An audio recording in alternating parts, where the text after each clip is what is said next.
Welcome to GK Madhu Sir online classes. APPS ఆంధ్రప్రదేశ్కు సంబంధించి constable exam date ఇవ్వడం జరిగింది. అలానే డిఎస్సి ఎగ్జామ్ కూడా జూన్ మంత్లో ఉంది. ఆ రెండింటికి సంబంధించి మన GK Madhu sir online classes యాప్లో కానిస్టేబుల్కి సంబంధించి ఇండియన్ హిస్టరీకి సంబంధించి 300 క్వశ్చన్ సంబంధించి 300 క్వశ్చన్స్ అనేది మనం ఒక 70 క్వశ్చన్స్ అప్లోడ్ చేశాం. ఇంకా 230 క్వశ్చన్స్ ఉన్నవి. ఆ 230 క్వశ్చన్స్ అనేవి మే 2 రోజు మీ యాప్లో పూర్తిగా ఉంటాయి, చూసుకోండి. మే 2 రోజు మీరు దాని గురించి కంగారు పడాల్సిన అవసరం లేదు.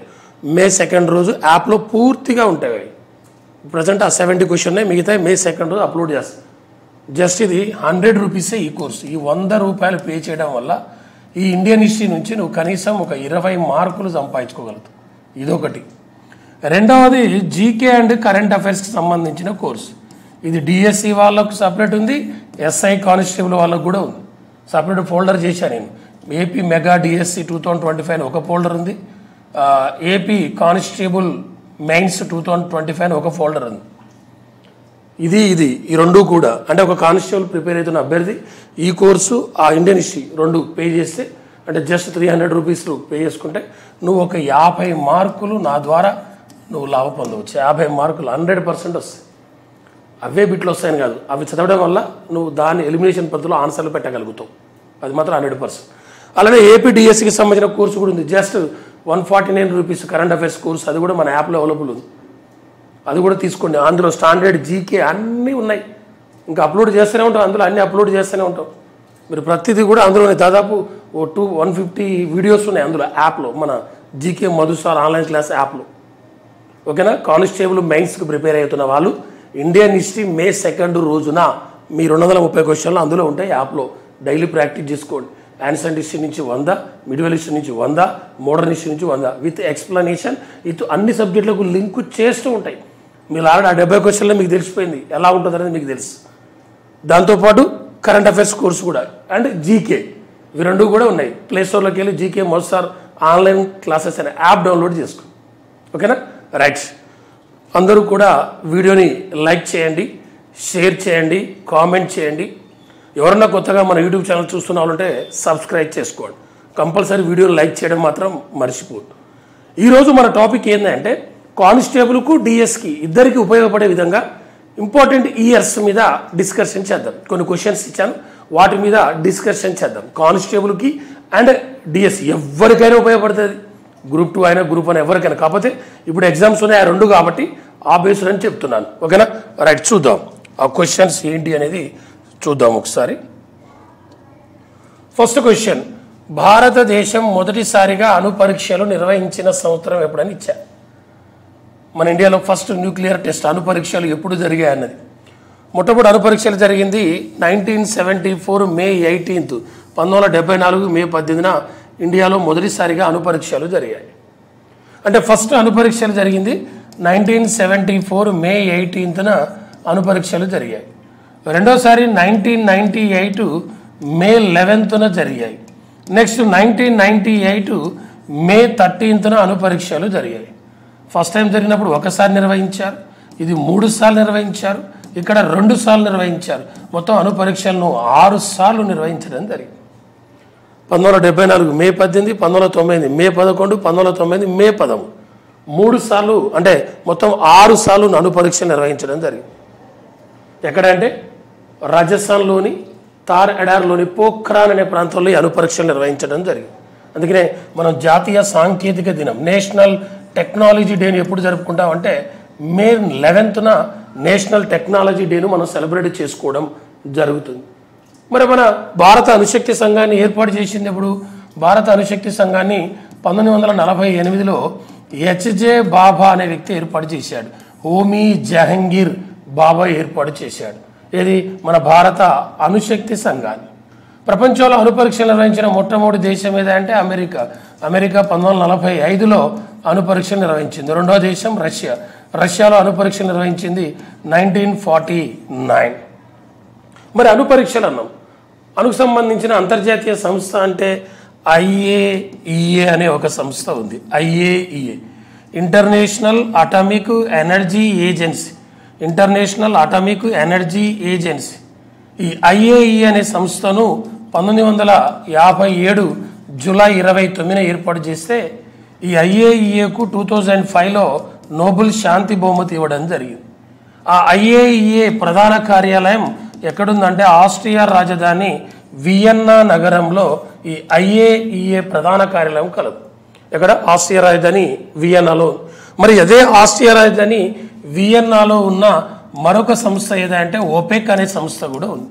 OPEC అంటే organisation of petroleum exporting countries. ఈ OPECను ఏర్పాటు చేసింది 1960లో ఏర్పాటు చేస్తే OPECలో సభ్య దేశాలు ఏంటంటే 12. మనకు OPEC ప్లస్ కూడా ఉంది. OPEC ప్లస్ అనే సంస్థలో సభ్య దేశాలు 11 ఉన్నాయి. ఇటీవల వచ్చిన OPEC ప్లస్లో వచ్చిన దేశం ఏదంటే బ్రెజిల్ అనే దేశం OPEC అనే సంస్థలో ఇటీవల చేరిన దేశం ఏదంటే బ్రెజిల్. అంటే అంతర్జాతీయ అణుశక్తి సంస్థ ఏంటంటే IAEA. దాని ప్రధాన కార్యాలయం వియన్నా. OPEC ప్రధాన కార్యాలయం కూడా ఎక్కడుందనంటే వియన్నా నగరంలోనే ఉంది. ఓకేనా? అంటే మనం ఇప్పుడు డిస్కషన్ చేసిన పాయింట్ మే 18 ఒకసారి, మే 11 ఒకసారి, మే 13 ఒకసారి.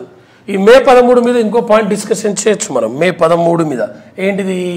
మే 13 మీద మన భారత పార్లమెంటు మొదటి సమావేశం జరిగింది మే 13వ తారీఖు. ఎప్పుడు? 1952 మే 13న ఇండియన్ పార్లమెంటు ఫస్ట్ మీటింగ్ జరిగింది. మన భారత పార్లమెంటు మీద దాడి జరిగింది ఎప్పుడు? 2001 డిసెంబర్ 13న భారత పార్లమెంటుపై దాడి జరిగింది. ఆ దాడి చేసిన ఉగ్రవాది ఎవరంటే అఫ్జల్ గురు అనే ఉగ్రవాది దాడి చేశారు. మళ్ళీ డిసెంబర్ 13 పట్టుకొని పాలిటీ సబ్జెక్ట్లోకి వెళ్ళామనుకోండి. డిసెంబర్ 13 పట్టుకొని పాలిటీలోకి వెళితే రాజ్యాంగ పరిషత్ 3వ సమావేశం జరిగింది. 1946 డిసెంబర్ 13న రాజ్యాంగ పరిషత్ 3వ సమావేశం జరిగింది. ఆ 3వ సమావేశం ఎక్కడ జరిగిందే? 3వ సమావేశం జరిగితే ఈ సమావేశంలో నెహ్రూ లక్ష్యాలు ఆశయాలు అనే తీర్మానాన్ని ప్రవేశపెడితే ఆ లక్ష్యాల ఆశయాల తీర్మానాన్ని 1947 జనవరి 22న రాజ్యాంగ పరిషత్ ఆమోదించింది. మరి రాజ్యాంగ పరిషత్ 3వ సమావేశంలో 2వ సమావేశం జరిగింది ఎప్పుడు? 1946 డిసెంబర్ 11న 2వ సమావేశం జరిగింది. అదే మొదటి సమావేశం 1946 డిసెంబర్ 9న రాజ్యాంగ పరిషత్ మొదటి సమావేశం జరిగింది. ఆ మొదటి సమావేశానికి తాత్కాలిక అధ్యక్షుడు సచ్చిదానంద సిన్హా. అదే 2వ సమావేశానికి శాశ్వత అధ్యక్షుడు ఎవరంటే బాబు రాజేంద్ర ప్రసాద్. మరి అదే డిసెంబర్ 11 పట్టుకుని మళ్ళీ ఇటు వచ్చామనుకోండి. డిసెంబర్ 11 అనేది ప్రపంచ పర్వతాల దినం, వరల్డ్ మౌంటైన్ డే. ఈ డిసెంబర్ 11నే ఆంధ్రాలో ఫస్ట్ విడోస్ మ్యారేజ్ జరిగింది, రాజమండ్రిలో జరిగింది. జరిపించింది ఎవరంటే కందుకూరి వీరేశలింగం. ఆ విడోస్ మ్యారేజ్ జరిపింది ఎప్పుడంటే 1881లో జరిపించాడు. అదే ఇండియాలో ఫస్ట్ విడోస్ మ్యారేజ్ అయితే 1856 డిసెంబర్ 7న జరిపించారు. ఆ ఆంధ్రలో విడోస్ మ్యారేజ్ జరిపించిన వ్యక్తి ఎవరయ్యా అంటే ఇండియాలో ఫస్ట్ విడోస్ మ్యారేజ్ ఈశ్వర చంద్ర విద్యాసాగర్ జరిపించాడు. మరి ఇంటర్నేషనల్ విడోస్ డే ఎప్పుడంటే జూన్ 23 ఇంటర్నేషనల్ విడోస్ డే. అసలు మొట్టమొదటి వితంతు శరణాలయాన్ని కట్టించిన వ్యక్తి ఎవరంటే శశిపాద బెనర్జీ. కలకత్తాలో 1887లో శశిపాద బెనర్జీ మొట్టమొదటి వితంతు శరణాలయాన్ని కట్టించాడు. అదే డిసెంబర్ 11 పట్టుకుంటే మరొక పాయింట్ యునెసెఫ్ అనే సంస్థను కూడా ఏర్పాటు చేశారు. UNICEF, united nation children's fund. UNICEF ఏర్పాటు చేసింది 1946 డిసెంబర్ 11. యునెసెఫ్ ప్రధాన కార్యాలయం న్యూయార్క్లో ఉంది. ఆ యునెసెఫ్కు 1965లో నోబెల్ అవార్డు వచ్చింది. ఆ UNICEF Indian ambassador Kareena Kapoor. ఆ యునెసెఫ్ ఓవరాల్ అంబాసిడర్ ఎవరంటే వెనేసా నకెట్ అనే వ్యక్తి overall ambassador. UNICEF overall ambassador అంటే వెనేసా నకెట్. ఆ వెనేసా నకెట్ ఏ దేశం అంటే ఉగాండా. వెనేసా నకెట్ ఏ దేశం అంటే ఉగాండా. ఆ ఉగాండాలోనే 2024లో 19వ నామ్ సదస్సు జరిగింది. 19వ నామ్ సదస్సు, నాన్ అలైన్డ్ మూమెంట్, అలీనోద్యమం. 19వ నామ్ సదస్సు 2004 ఎక్కడ జరిగిందంటే ఉగాండా. నామ్ సదస్సు అనేది ప్రతి 3 సంవత్సరాలకు ఒకసారి జరుగుద్ది. మళ్ళీ 2027లో 20వ నామ్ సదస్సు ఎక్కడ జరగబోతుందంటే ఉజ్బెకిస్తాన్లో జరగబోతుంది. ఉజ్బెకిస్తాన్ క్యాపిటల్ ఏంది? తాష్కెంట్. మళ్ళీ ఉజ్బెకిస్తాన్ మళ్ళీ ఈ మధ్యన 3 సార్లు వార్తలోకి వచ్చింది. ఉజ్బెకిస్తాన్ ఏంటి అంటే 2025లో 150వ IPU సదస్సు జరిగింది. 150వ IPU సదస్సు ఎక్కడ? ఉజ్బెకిస్తాన్ రాజధాని తాష్కెంట్లో జరిగింది. దీనికి మన భారతదేశం నుండి మన స్పీకర్ ఓం బిర్లా హాజరయ్యాడు. ఆ ఐపీయూలో సభ్య దేశాలు ఎన్ని ఉన్నాయంటే 181 దేశాలు ఉన్నాయి. 181వ దేశం ఏంటంటే జమైకా. ఇది ఒకటి ఉజ్బెకిస్తాన్. ఇదే ఉజ్బెకిస్తాన్ భారత్ల మధ్య డస్ట్ లిక్ అనే సైనిక విన్యాసాలు జరుగుతున్నాయి. ఏప్రిల్ 16వ తారీఖున స్టార్ట్ అయినాయి, 28 వరకు జరుగుతాయి. పూణేలో జరుగుతున్నాయి. ఇది 6వ డస్ట్ లిక్ సైనిక విన్యాసాలు. అంటే డస్ట్ లిక్ సైనిక విన్యాసాలు భారత్ ఉజ్బెకిస్తాన్. ఐపీయూ సదస్సు ఉజ్బెకిస్తాన్లో జరిగింది. నామ్ సదస్సు ఉజ్బెకిస్తాన్లో జరగబోతుంది. మన భారత ఎన్నికల సంఘంతో ఇటీవల ఒప్పందం కుదుర్చుకున్న దేశం ఏదా అంటే ఉజ్బెకిస్తాన్. మళ్ళీ ఇదొక పాయింట్ ఇక్కడ. మన ఎన్నికల సంఘంతో ఒప్పందం కుదుర్చుకున్న దేశం ఏదా అంటే ఉజ్బెకిస్తాన్ అనే దేశం. ఉజ్బెకిస్తాన్ తాష్కెంట్ అనే రాజధాని. తాష్కెంట్ ఒప్పందం జరిగింది మనకు మళ్ళీ 1966. చూసిరా ఈ లింకు. 1966 జనవరి 10న భారత్ పాకిస్తాన్లో తాష్కెంట్ ఒప్పందం జరిగింది. అప్పుడు మన ప్రధాని లాల్ బహదూర్ శాస్త్రి, పాకిస్తాన్ ప్రధాని ఆయూబ్ ఖాన్, విదేశాల్లో మరణించిన భారత ప్రధానమంత్రి ఎవరంటే లాల్ బహదూర్ శాస్త్రి. 1966 జనవరి 11 ఆయన యొక్క వర్ధంతి. ఎక్కడ అనుపరీక్షలు, ఎక్కడికి వచ్చినాం, ఏ పాయింట్ ఎట లింక్ వచ్చింది చూడండి, ఎంత లింక్ పాయింట్స్. అదే మన క్లాసులకు ఉన్న గొప్పతనం. అది అన్ని సబ్జెక్టులు కవర్ అయిపోతే ప్రశాంతంగా వినేయచ్చు. ఏప్రిల్ కరెంట్ అఫైర్స్ యాప్లో అప్లోడ్ చేస్తాం. 18 వరకు, ఏప్రిల్ 18 వరకు ఉంది. మిగతా 12 రోజులు ఏప్రిల్ 30వ తారీఖు అప్లోడ్ అవుతుంది ఏప్రిల్ కరెంట్ అఫైర్స్ కూడా యాప్లో. డోంట్ వరీ, మీరు కట్టిన 150 రూపాయలు కరెంట్ అఫైర్స్కి ఇండియన్ హిస్టరీ 100 రూపాయలకు 100% న్యాయం జరుగుతుంది. మే 2వ తారీఖు వరకు ఈ 4 రోజులు వెయిట్ చేయండి. రైట్, నెక్స్ట్ చూద్దాం. దండి యాత్ర ప్రారంభమైన రోజు. సెకండ్ క్వశ్చన్, దండి యాత్ర ప్రారంభమైన రోజు. దండి యాత్ర ప్రారంభమైంది ఎప్పుడు? 1930 మార్చి 12వ తారీఖున స్టార్ట్ అయింది. దండి యాత్ర 1930 మార్చి 12వ తారీఖున గాంధీజీ దండి యాత్రను ప్రారంభించాడు.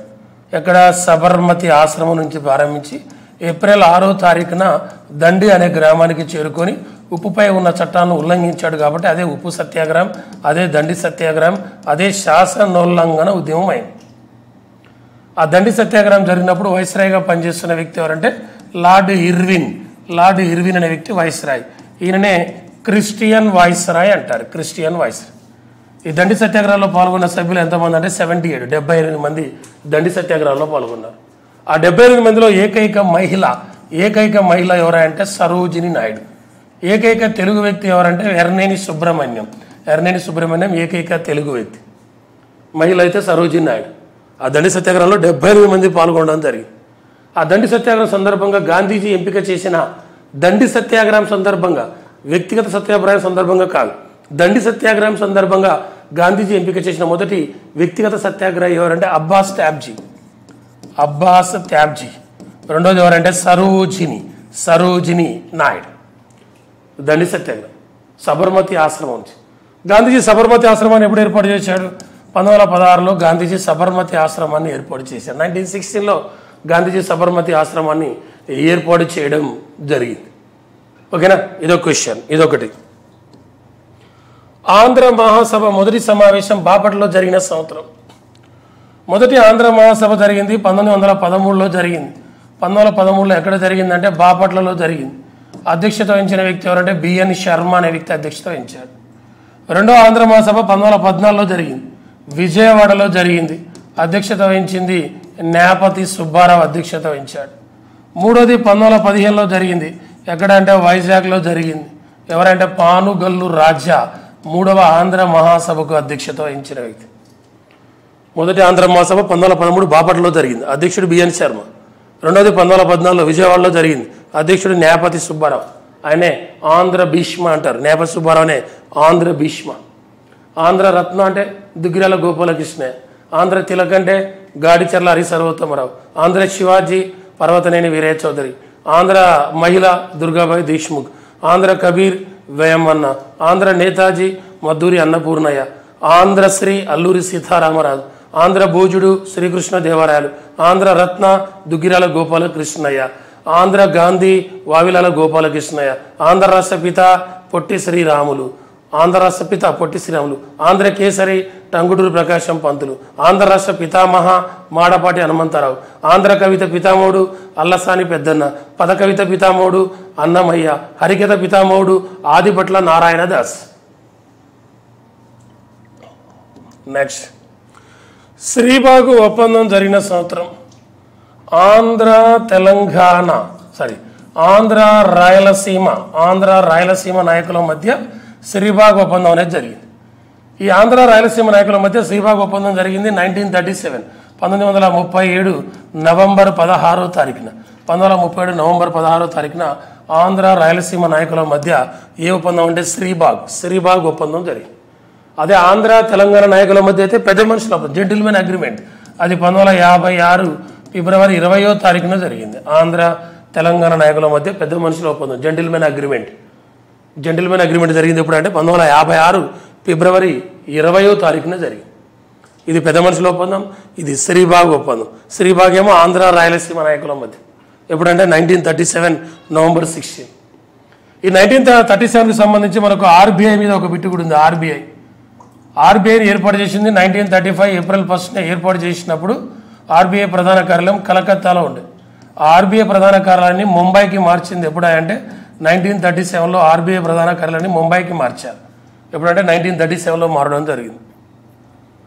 ఆ 1937 దగ్గర మరొక పాయింట్ ఏంటంటే ఐఎన్సీ సమావేశం అనేది ఫైజాపూర్ గ్రామీణ ప్రాంతంలో జరిగిన ఒకే ఒక ఐఎన్సీ సమావేశం ఫైజాపూర్. ఆ ఫైజాపూర్ సమావేశం ఎప్పుడంటే 1937. ఆ 1937లో అధ్యక్షుడు ఎవరంటే జవహర్లాల్ నెహ్రూ ఐఎన్సీకి 3 సార్లు అధ్యక్షత వహించాడు. 1929 లాహోర్, 1936 లక్నో, 1937 ఫైజాపూర్. ఇదే 1937లో ఆదేశిక సూత్రాలు స్పెయిన్ నుండి ఐర్లాండ్ గ్రహించి 1937లో ఆ స్పెయిన్ నుంచి ఆదేశ సూత్రాలు ఐర్లాండ్ గ్రహించి ఐర్లాండ్ నుండి మనం ఐర్లాండ్ నుంచి 3 అంశాలు గ్రహించాం. ఆదేశిక సూత్రాలు, రాష్ట్రపతి ఎన్నిక విధానం, రాజ్యసభకు రాష్ట్రపతి 12 మంది నామినేట్ చేసే విధానం. ఆ 12 మందిని ఏ ఆర్టికల్ ప్రకారం 80 సబ్ క్లాస్ 3 ఆర్టికల్ ప్రకారం రాజ్యసభకు రాష్ట్రపతి 12 మందిని నామినేట్ చేస్తాడు. Okay right. భారతదేశంపై మొదటిసారిగా ముస్లిం రాజులు విజయవంతమైన దాడి చేసిన సంవత్సరం. భారతదేశంపై మొదటిసారిగా ముస్లిం రాజులు విజయవంతమైన దాడి 1206, 1191, 1526, 712. భారతదేశంపై మొట్టమొదటి ముస్లింల దాడి 712లో జరిగింది. 712లో రేవార్ యుద్ధం. ఆ రేవార్ యుద్ధం చేసింది ఎవరంటే మహమ్మద్ బిన్ కాసిం చేశాడు. ఆ సింధు ప్రాంతాన్ని పాలిస్తున్న దాహిర్ అనే రాజుపై దండెత్తడం జరిగింది. దండెత్తాడు 712లో. మొట్టమొదటి ముస్లిం దాడి మన ఇండియా మీద 712లో మహమ్మద్ బిన్ కాసిం. జిజియా పన్ను విధించిన మొదటి ముస్లిం రాజు ఎవరంటే మహమ్మద్ బిన్ కాసిం. ఆ జిజియా పన్ను బ్రాహ్మణుల మీద వేసింది ఎవరంటే ఫిరోజ్ షా తుగ్లక్. ఆ జిజియా పన్ను రద్దు చేసింది ఎవరంటే అక్బర్. ఆ జిజియా పన్ను మళ్ళీ ప్రారంభించింది ఎవరంటే ఔరంగజేబ్ మళ్ళీ ప్రారంభించడం జరిగింది. ఓకేనా. 712లో రేవార్ యుద్ధం మొదటి ముస్లిం దండయాత్ర.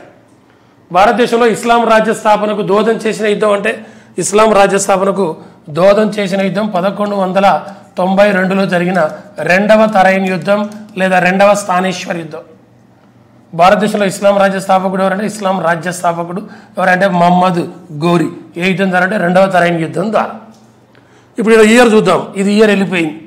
ఆ తర్వాత 1526 ఉంది ఇక్కడ. 1526 ఏంటిది?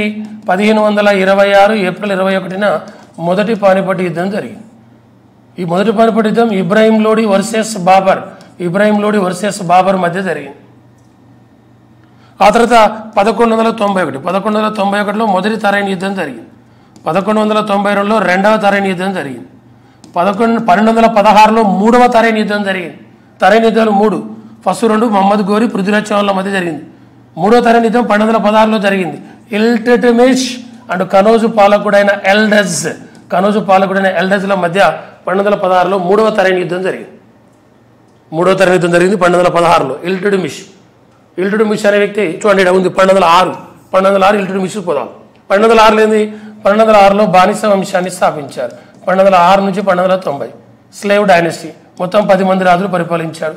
అందులో ఎక్కువ కాలం పరిపాలించింది ఇల్టుట్మిష్. అందులో మొదటివాడు కుతుబుద్దీన్ ఐబక్, అందులో గొప్పవాడు బాల్బన్, అందులో చివరివాడు కైక్బాద్. ఆ ఇల్టుట్మిషే ఇక్తా విధానాన్ని ప్రవేశపెట్టాడు. సైనికులకు జీతాలకు బదులుగా భూములు ఇచ్చే విధానాన్ని. అతనే టంకా జిటాల్ అనే నాణ్యాలను ప్రవేశపెట్టాడు. టంకా అనే వెండి నాణ్యాలు, జిటాల్ అనే రాగి నాణ్యాలను ప్రవేశపెట్టాడు. అతనే సమాధుల పితామహుడు అని అంటారు. ఇల్టుట్మిష్ని సమాధుల పితామహుడు అని అంటారు. ఆ ఇల్టుమిష్ యొక్క కూతురే రజియా సుల్తానా, ఢిల్లీని పరిపాలించిన మొదటి మహిళ. 1236 నుంచి 1240 వరకు రజియా సుల్తానా పరిపాలించింది. 40 మంది సర్దార్లు కలిగిన చిహెల్గని కూటమిని ఏర్పాటు చేసిన ఎవరంటే ఇల్టుమిష్. ఆ కూటమిని రద్దు చేసింది ఎవరంటే బాల్బాన్. చిహెల్గని కూటమిని రద్దు చేసిన బాల్బాన్. ఓకేనా. ఇక్కడ 4 ఇయర్స్ ఉన్నాయి. 1526, 1712, 1206, 1191.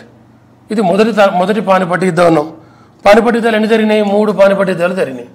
1526 ఏప్రిల్ 21 మొదటి పానిపట్టు యుద్ధం, 1556 నవంబర్ 5 రెండవ పానిపట్టు యుద్ధం, 1761 జనవరి 14 మూడవ పానిపట్టు యుద్ధం జరిగింది.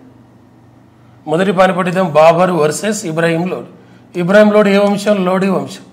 లోడి వంశ పరిపాలనా కాలం 1451 నుండి 1526. లోడి వంశ రాజులు 3. ఒక బహల్లా లోడి మొదటివాడు, సికిందర్ లోడి గొప్పవాడు, ఇబ్రాహీం లోడి చివరివాడు. రెండవ పానిపట్టు యుద్ధం అక్బర్ వర్సెస్ హేము మధ్య జరిగింది. అదే మూడవ పానిపట్టు యుద్ధం మహారాష్ట్రలకు అహ్మద్ షా అబ్దాలీకి మధ్య జరిగింది. మొదటి పానిపట్టు యుద్ధం బాబర్ వర్సెస్ ఇబ్రాహీం. బాబర్ అని మనకు గుర్తు రావాల్సింది 1526 ఏప్రిల్ 21 మొదటి పానిపట్టు యుద్ధం, 1527 మార్చి 17 కాన్వా యుద్ధం, 1528 చందేరి యుద్ధం, 1529 గోగ్రా యుద్ధం. బాబర్ అసలు పేరు జహీరుద్దీన్ మహమ్మద్ బాబర్. బాబర్ అనగా తుర్కీ భాషలో పులి అని అర్థం. నెక్స్ట్, ఆంధ్రప్రదేశ్లో మొదటి వితంతు పునర్వివాహం జరిగిన సంవత్సరం 1881, 1891, 1911, 1901 ఉంది. ఇక్కడ చూద్దాం, ఒక్కొక్కటి చూసుకుంటాం. 1891 అన్నాం. 1891 ఏప్రిల్ 14వ తారీఖున బిఆర్ అంబేద్కర్ జన్మించడం జరిగింది. ఈ 1891లోనే ఐఎన్సీకి అధ్యక్షత వహించిన మొట్టమొదటి తెలుగువాడు పి ఆనందాచార్యులు. ఐఎన్సీకి అధ్యక్షత మొట్టమొదటి తెలుగువాడు పి ఆనందాచార్యులు. అప్పుడు మీటింగ్ ఎక్కడ జరిగిందంటే నాగపూర్లో మీటింగ్ జరిగింది. ఏ ఇయర్ అంటే 1891. ఈ 1891లోనే ఫ్రెంచి ఓపెన్ టెన్నిస్ స్టార్ట్ అయినప్పుడు 1891. ఈ 1891లోనే గాంధీజీ లండన్ నుంచి లా కంప్లీట్ చేసుకొని ఇండియాకి వచ్చాడు. గాంధీ లా చదవడం కోసం లండన్కి వెళ్ళింది 1888. అది ఇండియాకి వచ్చింది 1891లో ఇండియాకి వచ్చాడు. ఇది క్లియర్. 1911లో చైనా విప్లవం వచ్చింది. 1911లో చైనా విప్లవం వచ్చింది. 1911లో భారత రాజధాని కలకత్తా నుండి ఢిల్లీకి మార్చారు. 1911లో బెంగాల్ విభజన కూడా రద్దయింది. ఆ బెంగాల్ విభజన రద్దయినప్పుడు వైస్రాయ్ ఎవరంటే సెకండ్ హార్డింజ్ అనే వ్యక్తి. ఆ తర్వాత 1911లోనే నోబెల్ అవార్డు 2 సార్లు పొందిన మహిళ మేడమ్ క్యూరీకి 1903లో ఫిజిక్స్లో వస్తే 1911లో కెమిస్ట్రీలో వచ్చింది నోబెల్ అవార్డు. 1911 చైనా విప్లవం, బెంగాల్ విభజన రద్దయింది, రాజధాని మార్చారు, నోబెల్ అవార్డు 2 సార్లు పొందిన మహిళ. ఓకే. ఈ 1911లో ఇంకో పాయింట్ కూడా చెప్పవచ్చు. జాతీయ గీతం జనగణమన ఆలపించిన ఫస్ట్ ఐఎన్సీ మీటింగ్ 1911 కలకత్తా సమావేశం. బిషన్ నారాయణధర్ అప్పుడు అధ్యక్షుడు, బిషన్ నారాయణధర్. తర్వాత 1901 మనకు గుర్తొచ్చేది ప్రపంచంలో అత్యున్నతమైన అవార్డు నోబెల్ స్టార్ట్ చేసింది 1901. ఈ 1901 మార్చి 16వ తారీఖున పొట్టి శ్రీరాములు జన్మించాడు. ఈ 1901 అక్టోబర్ 22న కొమరం భీం జన్మించాడు. ఈ 1901లోనే గాంధీజీ ఫస్ట్ టైం ఐఎన్సీకి అటెండ్ అయ్యాడు. 1901లోనే నోబెల్ అవార్డు 1901. ఆ తర్వాత 1881. ఇది దీని ఆన్సర్. మొదటి వితంతు పునర్వివాహం ఏపీలో జరిగింది 1881 డిసెంబర్ 11న జరిగింది. 1881 డిసెంబర్ 11న జరిగింది. ఎక్కడంటే రాజమండ్రి. ఆ 1881లోనే మన ఇండియాలో ప్రతి 10 సంవత్సరాలకు ఒకసారి జనాభా లెక్కలు స్టార్ట్ అయిందంటే 1881. అప్పుడు వైస్రాయ్ ఎవరంటే లార్డ్ రిప్పన్. ఈ 1881లోనే స్థానిక సుపరిపాలన లార్డ్ రిప్పన్. 81లోనే ఇది ఈ పాయింట్ కూడా. ఆ 1881లోనే మనకు టెన్నిస్కి సంబంధించి Australian open tennis, French, Wimbledon, US open tennis start అయింది ఎప్పుడంటే 1881 నుంచే యుఎస్ ఓపెన్. ఫ్రెంచి అయితే 1891 నుంచి స్టార్ట్ అయింది. ఓకే. వితంతు పునర్వివాహం జరిగింది ఎప్పుడంటే ఫస్ట్ 1881లో జరిగింది. గాంధీజీ దక్షిణాఫ్రికా నుండి ఇండియాకు తిరిగి వచ్చిన సంవత్సరం. గాంధీజీ దక్షిణాఫ్రికా నుంచి ఇండియాకు వచ్చినప్పుడు 1915 జనవరి 9న గాంధీజీ దక్షిణాఫ్రికా నుండి ఇండియాకు వచ్చాడు. ఆయన దక్షిణాఫ్రికా పోయింది 1893లో పోయిండు, మళ్ళీ మధ్యలో వస్తాడు, మళ్ళీ పోయిండు, పూర్తిగా తిరిగి వచ్చింది 1915 జనవరి 9. గుజరాత్లోని పోర్బందర్లో ఉన్న దాదా అబ్దుల్లా కంపెనీ తరపున ఒక కేసు వాదించడానికి వెళ్ళి తిరిగి వస్తాడు. ఆ జనవరి 9 ప్రవాస భారతీయ దివాస్ దినం. 2025లో జనవరి 8 నుంచి 10 వరకు 18వ ప్రవాస భారతీయ దివాస్ సదస్సు జరిగింది. ఎక్కడ అంటే ఒరిస్సా రాజధాని భువనేశ్వర్లో జరిగింది. దానికి ముఖ్య అతిథిగా వచ్చింది క్రిస్టినా కార్లా కంగూలా, ట్రినిడాడ్ టొబాగో అధ్యక్షురాలు క్రిస్టినా కార్లా కంగూలా దానికి చీఫ్ గెస్ట్, అంటే ఆన్లైన్లో చీఫ్ గెస్ట్గా వ్యవహరించింది ఆమె. 18వ ప్రవాస భారతీయ సదస్సు 2 సంవత్సరాలకు ఒకసారి జరుగుతుంది. 2023లో జరిగింది, మళ్ళీ ఇప్పుడు 2023లో జరిగింది ఇండోర్, ఇప్పుడు జరిగింది భువనేశ్వర్ ఒరిస్సా. ఆ జనవరి 9 ప్రవాస భారతీయ దివాస్. ఆ జనవరి 9 N T Rama Rao first time Andhra Pradesh ముఖ్యమంత్రి అయిన జనవరి 9 1983 జనవరి 9. ఎన్టీఆర్ టీడీ పార్టీ ఏర్పాటు చేసింది 1982 మార్చ్ 29. ఆయన అధికారంలోకి వచ్చింది 1983 జనవరి 9. అంటే గాంధీ దక్షిణాఫ్రికా నుంచి ఇండియాకి వచ్చింది జనవరి 9 కాబట్టి ఆ జనవరి 9 ప్రవాస భారతీయ దివాస్గా జరుపుకుంటున్నాం. ఓకేనా, రైట్. భారతదేశ జనాభా లెక్కలలో గొప్ప విభాజక సంవత్సరంగా దేన్ని పేర్కొంటారు? గొప్ప విభాజక సంవత్సరం అంటే మనకు 1881 నుండి ప్రతి 10 సంవత్సరాలకు ఒకసారి జనాభా లెక్కలు జరుగుతాయి. అలా జనాభా లెక్కలు జరుగుతున్నప్పుడు ప్రతి 10 సంవత్సరాలకు ఒకసారి జనాభా పెరుగుతుంది, కానీ ఒక ఇయర్లో జనాభా తగ్గిపోయింది. దాన్ని గొప్ప విభాజక సంవత్సరం అంటారు. ఆ గొప్ప విభాజక సంవత్సరం ఎప్పుడంటే 1921 జనాభా తగ్గిన ఇయర్ ఎప్పుడంటే 1921లో జనాభా తగ్గిపోయింది. జనాభా లెక్కలు స్టార్ట్ చేసింది ఎప్పుడన్నాం? 1872లో స్టార్ట్ చేసింది. అప్పుడు లార్డ్ మేయో కాలంలో 10 సంవత్సరాలకు ఒకసారి 1881లో లార్డ్ రిప్పన్. లాస్ట్ జనాభా లెక్కలు జరిగింది 2011లో. అది ఎన్నోది? 15వ. ప్రపంచ జనాభా దినం ఎప్పుడంటే జూలై 11. వరల్డ్ పాపులేషన్ డే ఎప్పుడంటే జూలై 11 వరల్డ్ పాపులేషన్ డే. ఆ జూలై 11కే ఉన్న మరొక పాయింట్ ఏంటంటే Telangana engineers day. Telangana engineers కూడా జూలై 11. నవాబ్ అలీ జంగ్ యొక్క జయంతి ఆ రోజు. మరి నవాబ్ అలీ జంగ్ జయంతి జూలై 11 కాబట్టి Telangana engineers day. National engineers day ఎప్పుడు? National engineers day September 15. ఆ సెప్టెంబర్ 15 మోక్షగుండం విశ్వేశ్వరయ్య యొక్క బర్త్డే. ఆ మోక్షగుండం విశ్వేశ్వరయ్య 1934లో ఈ ప్లానుడ్ ఎకానమీ ఫర్ ఇండియా అనే పుస్తకాన్ని రాయడం జరిగింది 1934లో. ఆ సెప్టెంబర్ 15 వరల్డ్ డెమోక్రసీ డే, ప్రజాస్వామ్య దినం కూడా సెప్టెంబర్ 15. ఇంజనీర్స్ డే కూడా సెప్టెంబర్ 15. అదే తెలంగాణతో జూలై 11. ఆ July 11 world population day. Next, దక్షిణాసియా ప్రాంతీయ సహకార సమైక్య సార్క్ను స్థాపించబడిన సంవత్సరం. SAARC South Asian association for regional cooperation. సార్క్ను ఏర్పాటు చేసింది 1985లో ఏర్పాటు చేశారు. సార్క్ ప్రధాన కార్యాలయం కాట్మాండ్లో ఉంది. సార్క్లో సభ్య దేశాలు ఏంటంటే 8 దేశాలు ఉన్నాయి. ఒకటి భారత్, బంగ్లాదేశ్, భూటాన్, నేపాల్, శ్రీలంక, మాల్దీవులు, పాకిస్తాన్, ఆఫ్ఘనిస్తాన్ 2007లో జాయిన్ కావడం జరిగింది. సార్క్లో సభ్య దేశాలు 8 సభ్య దేశాలు. ఆ సార్క్ను ఏర్పాటు చేసింది ఎప్పుడంటే 1985లో సార్క్ ఏర్పాటు చేసింది 1985లో సార్క్ను ఏర్పాటు చేయడం జరిగింది. చూడండి, సార్క్ను ఏర్పాటు చేసింది 1985లో ఏర్పాటు చేశారన్నాం డిసెంబర్ 8వ తారీఖు. అదే బిమ్స్టెక్ BIMSTEC బిమ్స్టెక్ని 1997 జూన్ 6న ఏర్పాటు చేశారు. అదే ఎపెక్ అనే సంస్థని ఏర్పాటు చేసింది 1989లో ఏర్పాటు చేశారు. అదే ఓపెక్ అనే సంస్థని 1960లో ఏర్పాటు చేశారు. అదే ఏషియన్ అనే సంస్థని 1967 ఆగస్టు 8న ఏర్పాటు చేశారు. అదే SCOని 2001 జూన్ 15న ఏర్పాటు చేశారు. అదే EU అదే NATO నాటోని 1949 ఏప్రిల్ 4న నాటోని ఏర్పాటు చేశారు. అలానే ఇంటర్పోల్ అనే సంస్థ, ఇంటర్పోల్ని 1923 సెప్టెంబర్ 7న ఏర్పాటు చేశాం. ఇంటర్పోల్ అనేది.